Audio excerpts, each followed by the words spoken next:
Hello everybody, my name is Zach, aka the Weather Gamer, bringing you Week 7 of WWC Recap for Week 7.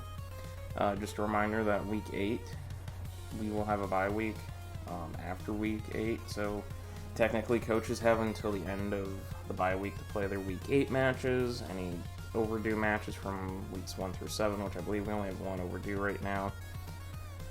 So you may or may not have a video next weekend. If Week 8 is done by next weekend, then we will do the video. If Week 8 is not done by next weekend, then we will have a week off. I'll stick something in there, and we'll have a bye week. Yeah, so I am alone today. I just decided that I'm just going to record one by myself. And then we'll bring people in for the next ones. So should be a pretty brief, quick one. I don't have a lot to talk about. Other than we've got Ian, our defending champion, starting in the standings. Ian is 6-1 plus 23, leapfrogging checkmate to the first position. I don't know if Ian's going to lose another game until we get to playoffs, but we shall see. He might be our first back-to-back champion. No idea. Really depends, because Checkmate, who is new to WWC, has been lighting it up through 7 weeks. 6-1 plus 15. Photon as well, 5-2 plus 15. Photon did take his second loss. This one not by forfeit. So, Photon sitting in third. Savage running his way up to the top at 5-2 plus 14, one spot behind Photon. Blaze still sitting in the top at 5-2 plus 2. Zippy, after his early season illness, has roared back to 6th in a tie for 5th, actually, 5-2 plus 5. The Jacksonville Jolteons and Kyle at 5-2 as well, and Spare, our Season 1 champion and Season 3 runner-up, sitting there at 4-3 plus 8. Slick is fighting to try and make his way back into the playoff picture at 4-3 plus 2. Acorn, on the back of J-Maxima Metal, has now gotten to 4-3. Jake has had a bit of a slump. He's now down to 3-4, but can still fight it out. Damien at 3-4 as well is still alive. Granted, he has some issues going on right now, so as a coaching standpoint, he does have till playoffs to get his 5 matches done. They're unlimited extensions just to try and help him out with the circumstances that he's dealing with. Matthias has not played his Week 7, so I don't have any update on him, if Charizard went boom or if Charizard went bust. Because that seems to be how Matthias' season rides, is if Charizard goes off, he does well. If Charizard falters, he does not do well. Neely trying to fight back from early season struggles. Thriller also having a bit of a rough season. Huff having a bit of a rough season as well. He's just similar to Damien. He's got personal situation going on, so he is doing the best that he can, and I appreciate it. I appreciate all my coaches. All my coaches are constantly busting their butts in WWC to get things taken care of, and I greatly appreciate the effort every single one of them puts in. Matt in 17th, picking up his second win. Suspect not in last place, gets his second win of the season. Board has not played Matthias, so he is sitting in 19th. And hey, look at me, it's the commissioner. I am in dead last. As Jake has told me numerous times, I don't get relegated to Alpha, so no matter how I do, if I finish last, I'm still here. It's just been a horrible season. I'm not going to talk about it because I talk about it enough in my videos, my personal team builder videos, but yeah. We're bringing up the rear. I got this.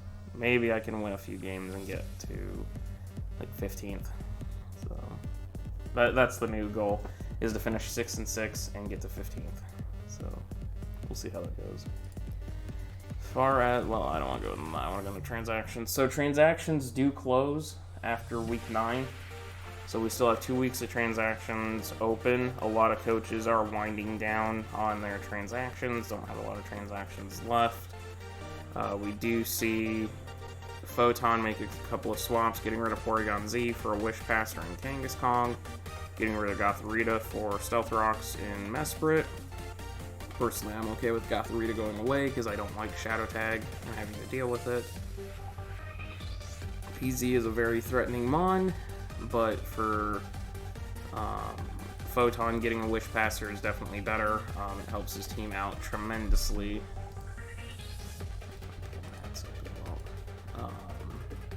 Because now Hatterene doesn't have to Healing Wish, and Wish passing into any of his Mons just really, it's good for his team. Wish passing into Rhyperior, which is such a tank already. Wish passing into Venusaur gets worn down from trying to break from Sun. Wish passing into Lucha. Wish passing into a worn down Scissor. Wish passing into G-Max Hatterene, or Wish passing into, say, Life Orb Hydreigon.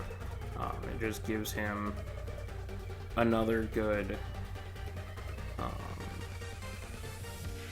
option besides taking his G-Max off the board by healing and wishing it. So, and Matt ended up dropping G-Max Melmetal for Mega Gallade, Galarian Weezing for Roserade, and Sceptile for Mawile. So he gets his Grass type back, he keeps his Poison. He gets a Steel Fairy to replace Weezing's Fairy, and then he picks up Gallade for G-Max Machamp. G-Max Machamp is not the greatest of G-Maxes. I've said that for a long time because it doesn't get the attack boost from Max Knuckle and instead basically gets Focus Energy. Dynamax Machamp is actually better than G-Max Machamp in my opinion. But seeing Matt dump it makes a lot of sense. Mega Gallade on his team just is very scary to deal with. I'm glad I don't have to deal with it after the fact. It's one of the biggest sand killers, so the fact that he's got it to keep Drill protected and Gigalith protected, really, it's a nice pair. It gives him double offensive. His team becomes extremely offensive with Mega Gallade. He has Spike stacking and T-Spike stacking with Roserade now, as well as a T-Spike Absorber. I don't know, Galarian Weezing, in my opinion, is a very good Mon. I don't know if Roserade for that swap made sense other than to get him points. And the other thing with Mega Gallade is he is one of the biggest Mega Gallade killers in Mandibuzz. That thing can kill Gallade and Dragapult, and Excadrill, actually. He can sit in front of all three and wall them down, and he now has it. So I expect Matt to have kind of a second half season resurgence, in my opinion, with his team being so loaded now. Mawile, I mean, it gives him a fairy type that he was missing, but other than that, I don't really think it fits on his team all that well, but that's just personal opinion. So, yeah, we're only at 8 minutes, so we're like a 15-minute recap. Give me a second to...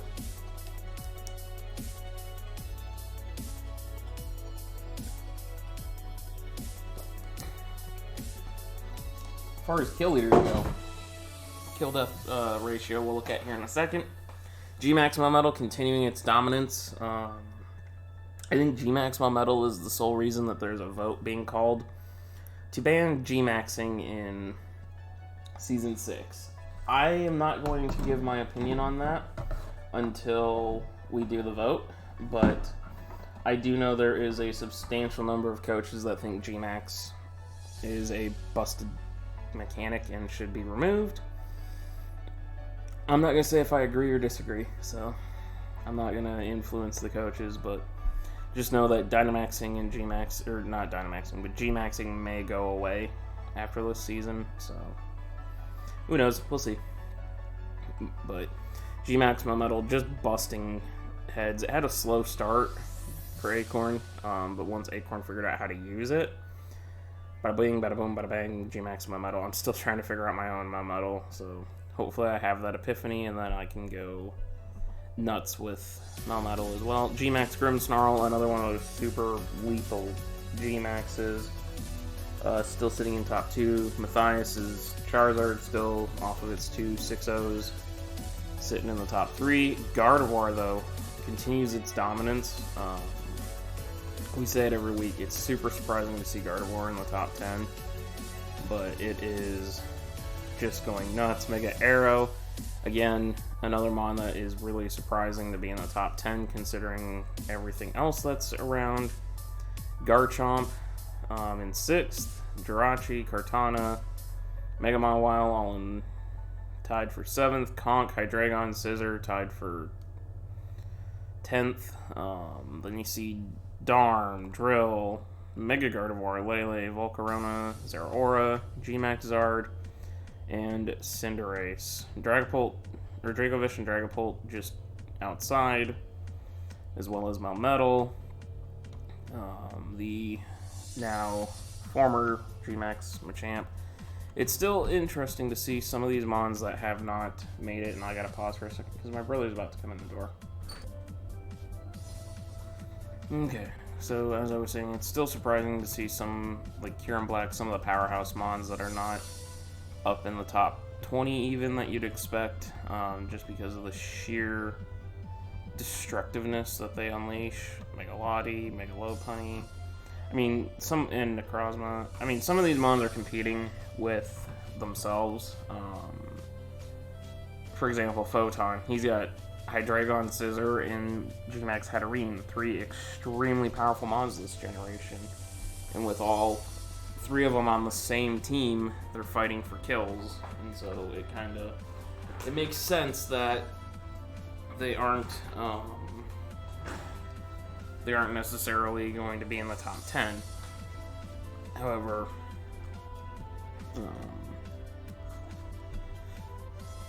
yeah, I guess that's really the reason, is we've got teams that have the same mons on the team. For example, Jirachi and Cinderace on the same team, competing for kills. That really is the reason why I think some of these are falling behind. And the fact that, for example, Photon has 2 in the top 20, and I'm trying to see who else. I know someone else says Blaze, 2 in the top 20. Naily with Jirachi and Cinderace. Savage has 2 in the top 20. Spare has 2 in the top 20. It's just a testament to how many kills those mons are getting in order for them, since they're on the same team. But there is the kill-death ratio. As far as the raw kills, the kill-death ratio, G-Max Melmetal and Grimmsnarl are actually tied. Then Mega Arrow comes up, Zard, and then it pretty much follows the same trend. There's 3 Charizards in the top 20. Because my Charizard's still hanging on at +4. Got 1 good game and then has not come since. Oh, I keep forgetting Mew's not in the top 20. That's really weird that Mew hasn't made it into the top 20 yet. Because that is arguably the most busted mon in Draft League right now. Just with the sheer amount of things it can do. And getting things like Dragon Dance and the new TRs that it can get. So it's arguably the most busted mon. I'm going to go back to the rankings and talk a little bit more about the playoff picture and that, because we're starting to enter it. With 5 weeks to go, the teams with 1 win and even the teams with 2 wins are really on the fringe. Any that lose, I think this week with only 4 to go, as long as the 4-win teams all win, will really put it'll put incredible pressure on the 1-win teams to the point where I don't think they can win. And the 2-win teams will be on life support. Basically, 12th and up right now is in okay position to get into the top 8, like 12th through 9. 13 and below is under a lot of pressure, and 1 more loss will probably sink each of those teams. Just from observation. The way the playoffs do work, because we did change them for this season, I copied Ian and borrowed NCL's way. The top 2 will get to guarantee their pick, and they can't pick each other, so Ian couldn't pick Czech, or vice versa, or whoever finishes in the top 2 cannot pick each other to play.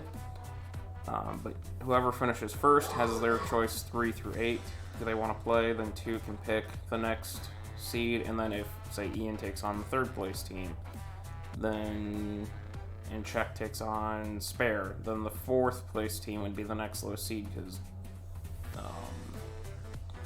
Photon would be out. So then Savage could pick between the remaining 4 teams, and then the last match was determined by whoever Savage does not pick.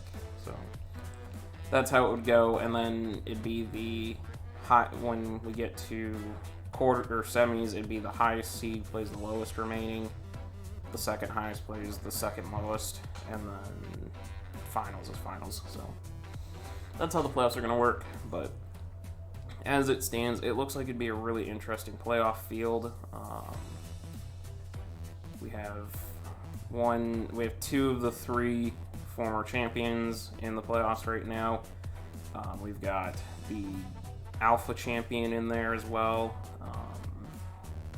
plus some incredibly powerful coaches. So, and we still have Slick sitting on the outside, Spare's right there, Slick, Acorn, and Jake all sitting on the outside as well. So it'll be very interesting to see as we go into these final 5 weeks how they shake out, and teams that get eliminated will start mentioning, okay, these teams are eliminated from contention. So that's going to be it. Sorry it's a short one. I don't have a highlight match either. So that's going to be it. We'll see you guys next week. Maybe.